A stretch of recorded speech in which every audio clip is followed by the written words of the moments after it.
Le porte-parole des Houthis déclare que le Yémen s'efforcera d'imposer un blocus aérien en Israël par des frappes continues sur l'aéroport Ben Gurion à Tel Aviv. Le porte-parole a averti les compagnies aériennes des mesures de sécurité à prendre. Toutes les compagnies aériennes internationales sont vivement encouragées à prendre en compte cette déclaration dès son annonce et sa publication et à annuler tous les vols à destination des aéroports de l'ennemi pour assurer la sécurité de leurs avions et de leurs passagers. Israël estime que l'Iran est derrière les actions des Houthis. C'est ce qu'a déclaré le Premier ministre Benyamin Netanyahou. Commentant le bombardement de l'aéroport international Ben Gurion par les Houthis, Netanyahou a promis une réponse forte et a assuré que son pays enverrait, citation, un signal clair à Téhéran.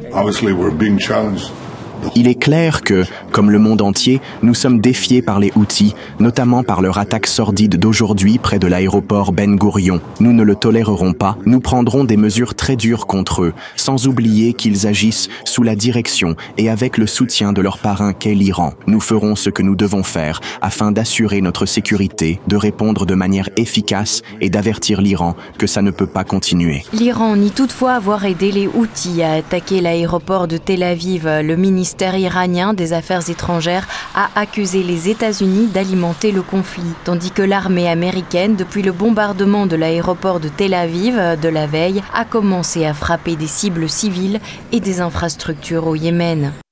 Le ministère des Affaires étrangères de la République islamique d'Iran considère la persistance d'allégations infondées attribuant à l'Iran les actions héroïques de légitime défense et de soutien au peuple palestinien du peuple yéménite comme une insulte à ce peuple opprimé et puissant. Il rappelle que l'armée américaine est entrée en guerre contre le peuple du Yémen pour soutenir le génocide commis par l'entité sioniste et commet des crimes de guerre en visant des infrastructures et des cibles civiles dans différentes villes de ce pays. Les États-Unis ont une fois de plus confirmé ces déclarations. Après l'attaque contre Israël, les États-Unis, principal allié de Tel Aviv, ont repris leurs attaques contre le Yémen en guise de riposte. Selon l'agence de presse des Houthis, Saba, les États-Unis ont effectué une dizaine de frappes sur la capitale du Yémen, Sanaa, et ses environs. Au moins 14 civils ont été blessés.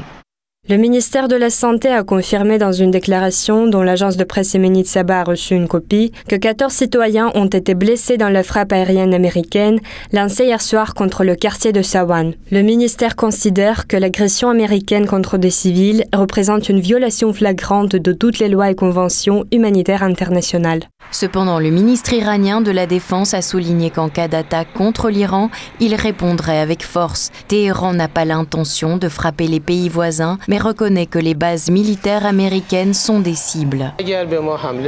Si nous sommes attaqués, si une guerre nous est imposée, nous répondrons par la force. Nous attaquerons leurs intérêts, leurs bases, sans aucune réserve ni restriction. Nous n'avons aucune hostilité envers les pays voisins. Ils sont nos frères, mais les bases américaines sont nos cibles. Rappelons que l'attaque yéménite contre l'aéroport de Tel Aviv a eu lieu peu de temps après les attaques israéliennes contre la Syrie. L'Iran semble également être entraîné dans un conflit qui s'aggrave sans cesse et qui menace de déclencher une guerre au Moyen-Orient entre les pays voisins, apparemment encouragée par les États-Unis.